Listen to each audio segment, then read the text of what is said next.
Hello, I'm Kads, and welcome to today's video. So today we're continuing on with the string of Halloween-themed challenge tournaments repeats from last year, at least so it seems thus far, and today's topic is going to be the Knights Revenant Only Dragon Tournament. Now, fun fact, I actually designed the teams I'm going to share with you guys today, yesterday during my live stream on my Twitch channel, which has the same name as my YouTube channel and will be linked in the description box down below. They don't always line up with these challenge tournaments, but when they do, I like to design the teams on stream. So if you'd like to tune into that kind of stuff, some Hydra runs, some live arena sometimes, just general gameplay, every other Saturday, 9:30 a.m. Pacific on my Twitch channel is where I stream. So as I mentioned, our focus today is going to be on the Dragon Tournament featuring the Knights Revenant Only.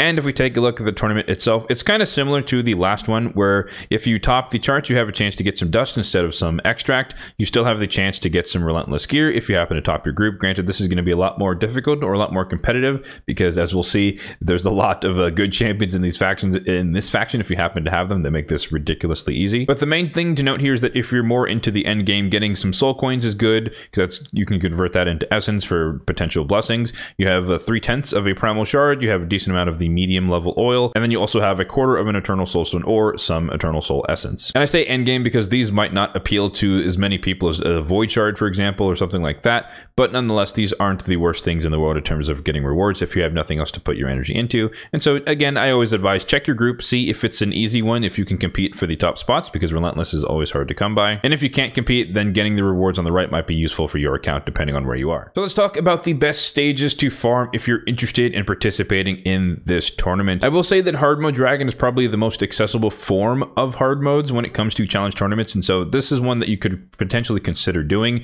either stage 10 if you can afford it, stage 6 if you can swing it, and if not, then doing normal mode is still a good bang for your buck. Note that this is a turn attack tournament, so you're rewarded for doing higher stages quicker, but you know, failing a run is failing a run. So the least amount of turns you could take on a stage you can actually do is always going to be the most efficient for you. So if you can manage to do hard mode stage 10, like I will showcase a bit later, then that will give you, of course, the best gear quality overall. If normal mode is more up your alley, then stage 25 is the functional equivalent of hard mode stage 10 in terms of the best gear quality for normal mode. Stage 20 is always going to be the most efficient, one of the most efficient stages, best points per energy spent. Granted, that usually applies to a normal tournament, not a turn attack tournament, so keep that in mind. And then stage 16 is always an option because you still maintain getting your 6-star gear. It's void affinity, which is a lot easier. You don't have to worry about weak hits and whatnot, and it's usually just a lot easier to do. So as I mentioned, I have a couple of teams to share with you guys, starting off with the more air quotes budget-friendly one. I challenged myself to create a team, not just epics only per se, but just no poisoners whatsoever, just to see how fast it could be done without that. Of course, Whisper is kind of the queen of doing damage to bosses in exchange for poisons,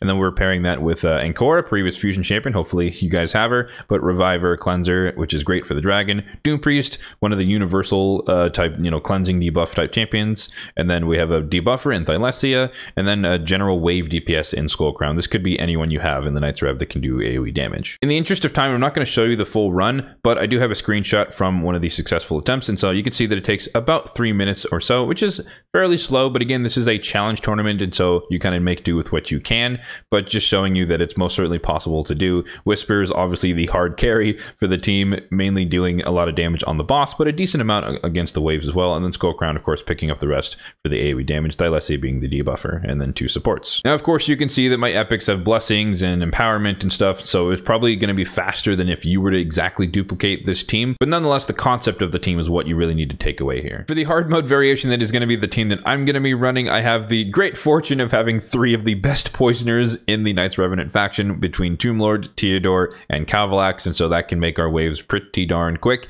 but we're still using Ancora for the same role, the cleansing and the reviving, and then we're adding in Rectored Wrath as well with the extra revival as well as healing for the team. So let's go ahead and see this one in action, and I'll mention a little bit about the AA overrides as we go through along. I am a huge fan, as some of you guys may know, of the open or don't use for certain abilities. So like Tomb Lord's debuffing ability, decrease defense, decrease attack, open or don't use on that one. Theodore's poisons, we usually only need 1 set of them on each of the waves, so that's open or don't use as well. And then I think Cavalax also has open or don't use on his big AoE ability.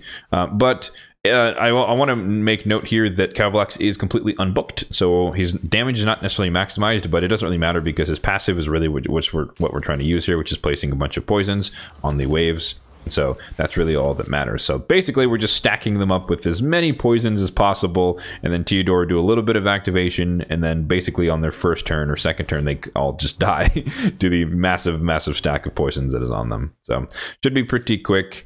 And once Theodora gets another turn here, oh okay, Venus kind of cut in there, unfortunate, but yeah, there we go. So after that, then everyone has so many poisons on them on top of the poison sensitivity that they kind of just fall over. So there you go, about a minute or so, a little bit of bad RNG here, but yeah, about a minute or so to get through the waves, and then we start on with the boss. Repeat, rinse and repeat.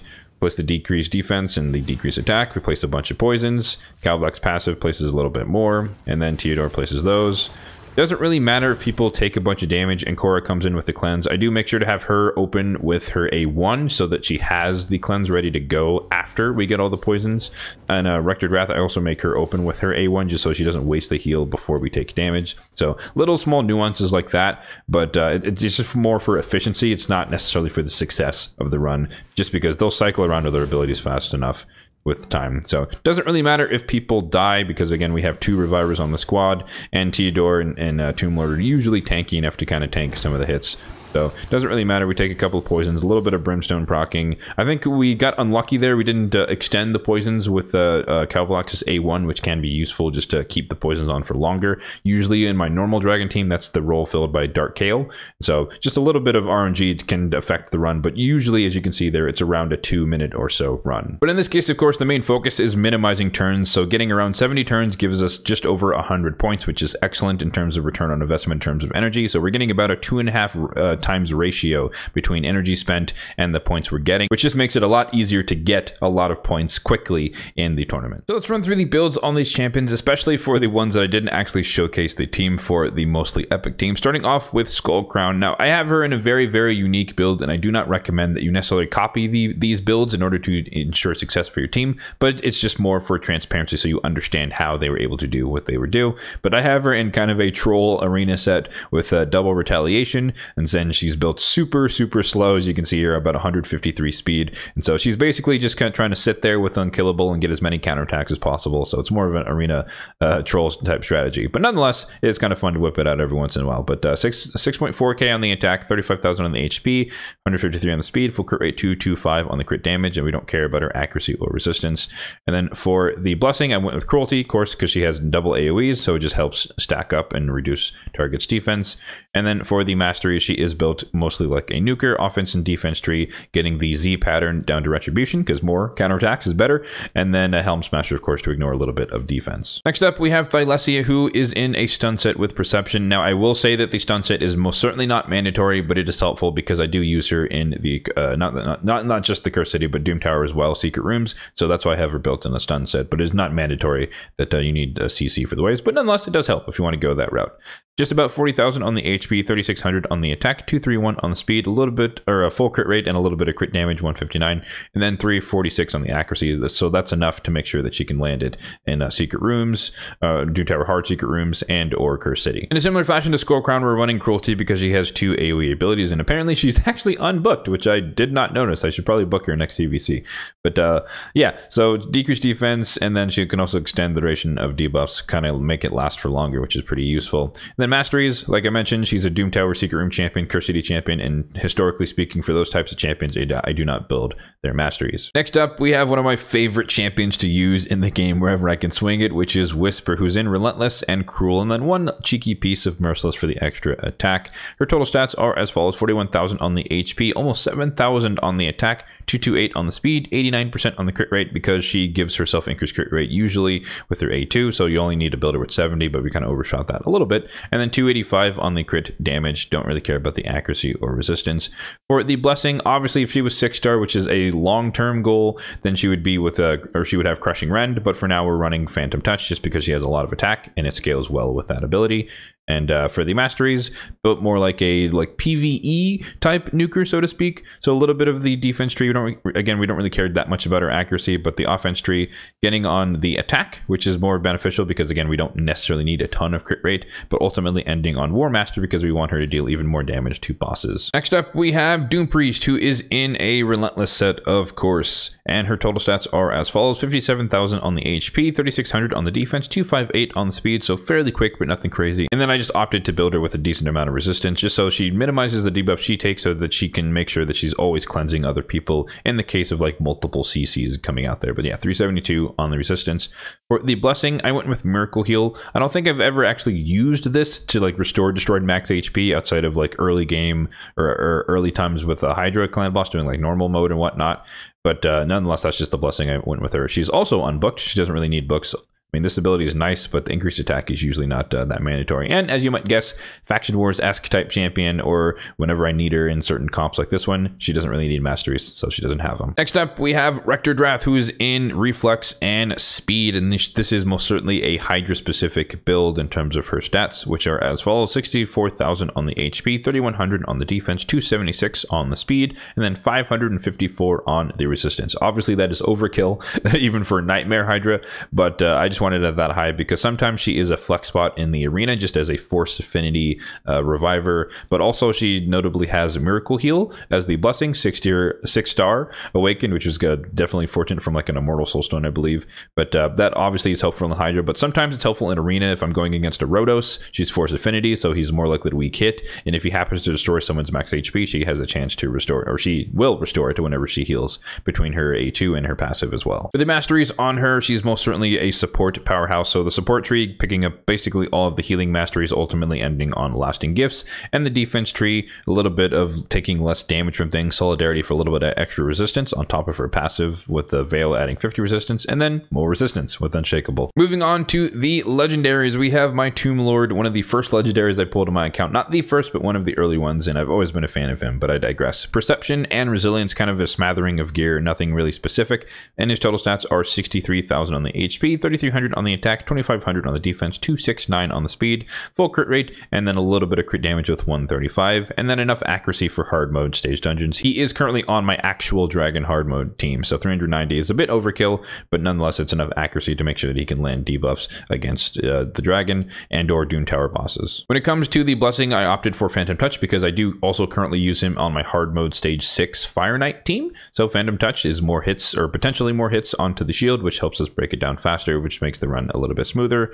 And then for the masteries, kind of the standard debuffer route-ish when it comes to the mastery, so offense and support tree, hugging the right-hand side of the support tree. I want a Cycle of Magic just because his A3 debuffing ability is on a 4-turn cooldown, so every once in a while it can come down to a 3, but Master Hexer is kind of the most important thing with the poisons and whatnot. Then the offense tree, hugging the left-hand side, but ultimately swinging back to Giant Slayer because, of course, he has a triple hitter on the A1. Next up, we have Calvlax, who's in a smattering of gear, but he has Cruel, Perception, and Crit damage, and he is primarily built for my Spider hard mode 10 team, but nonetheless he can flex into roles such as this. You'd think he'd be on my Dragon team, but he doesn't. I don't need him. I have enough poisoners that can do that can be a little bit more survivable, but I digress. So HP 33,000, attack is 6.2k, speed 237, full crit rate 251 on the crit damage, and then 353 on the accuracy, once again enough to land his poisons against hard mode bosses. For the blessing, I opted for Hero Soul, which is a very Spider specific choice, and so just with all the minions alive, he just gets a decent amount of extra damage. I guess 10% extra damage for each of the minions alive,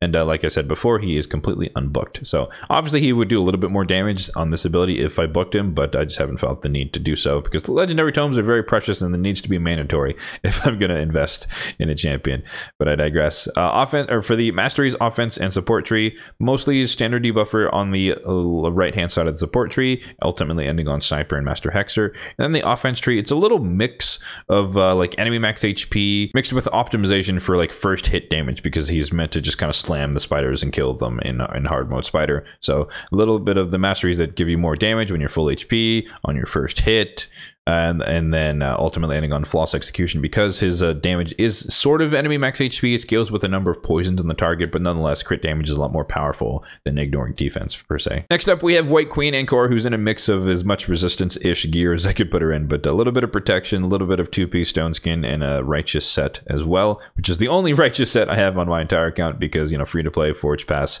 you guys know how it goes. But yeah, HP, we have 92,000 on the HP, 3,200 on the defense, 276 on the speed, so fairly quick, and then 652 on the resistance, as much as I could muster, one of the highest on my entire account. And of course that is for the arena, so hopefully she can resist things, but usually she gets locked out just like anyone else. I think you need like 800-ish resistance if you want to really go against people, at least at my level of arena. For the blessing, again, arena focused, I went with Life Harvest. This is just really, really powerful in the reviver meta that we are in, so every time they come back to life, they're going to have less and less max HP, which makes them a lot easier to kill and put back into the ground.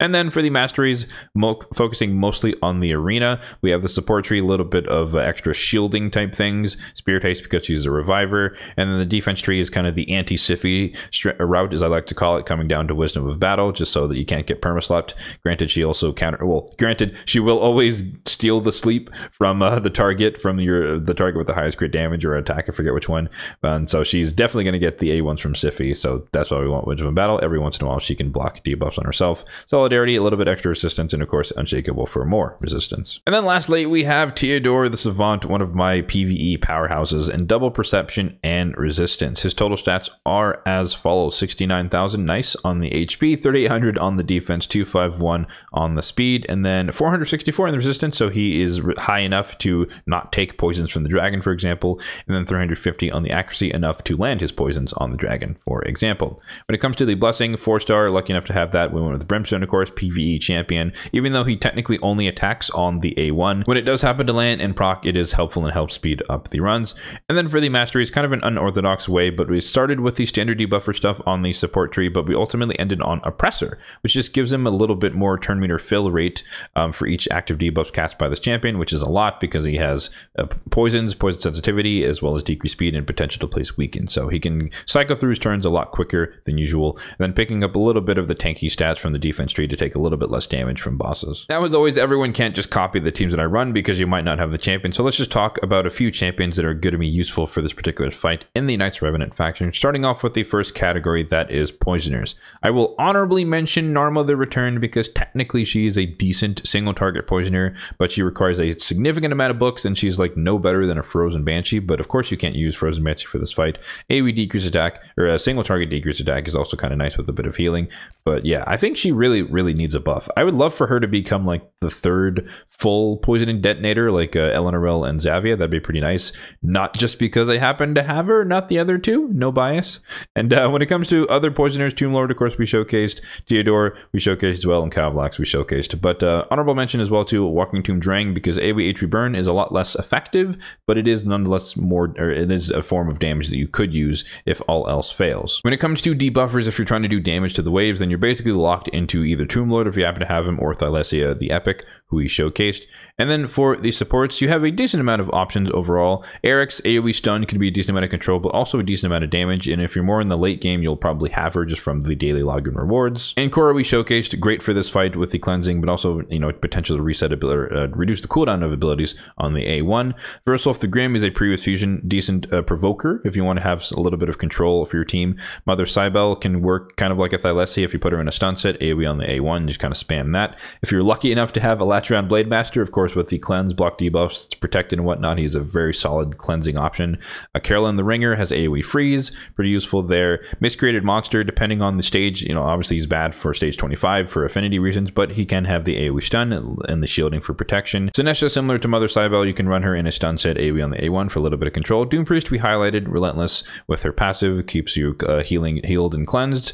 Rectored Wrath, obviously support with the healing and the revival. And then we have the other reviver in the faction, which is Malkith Bloodflock, who also can extend the duration of buffs, so pretty useful if you want to use him. So yeah, there you have it. That is my free-to-play strategy for the Knights Revenant Only Dragon Tournament in the celebration of Halloween. I will say that what is kind of interesting is that these are the exact tournaments that they ran last year at the same time, and so it's kind of fun to compare the teams I ran a year ago to the teams I'm running now. And I basically ran this exact team minus Ancora because she wasn't out yet, she wasn't a fusion yet, and I just ran the 4 champions you see here, and I actually ran it on hard mode stage 6 because Rectored Wrath wasn't enough powerful enough on her own to really survive a stage 10 in some rare instances, but having the double support with the shielding as well as the healing actually made this a lot more viable in stage 10. So an upgrade for me after another year of playing, to go from hard mode 6 to hard mode 10 for a specific niche tournament, I would say is fairly impressive, and just kind of noteworthy of how the game progresses over time by giving us access to fusion champions or just getting lucky pulling new champions. Let me know in the comment section down below if you're going to be participating in this tournament, and of course what team you're going to be running if you are participating. As always, if you find this video helpful, then be sure to hit that like button down below. It really does help out the channel. And if you are enjoying the content on the channel, feel free to hit that subscribe button. We are on the road to 1,500 subscribers, and I would like to hit that by the end of the year, but no pressure. If we don't happen to get there, it's not that big of a deal. There's always next year, right? We can always get there eventually. But yeah, like I said, if you're actually enjoying the content on the channel, then feel free to hit the subscribe button down below. Thanks for watching, and have a good one.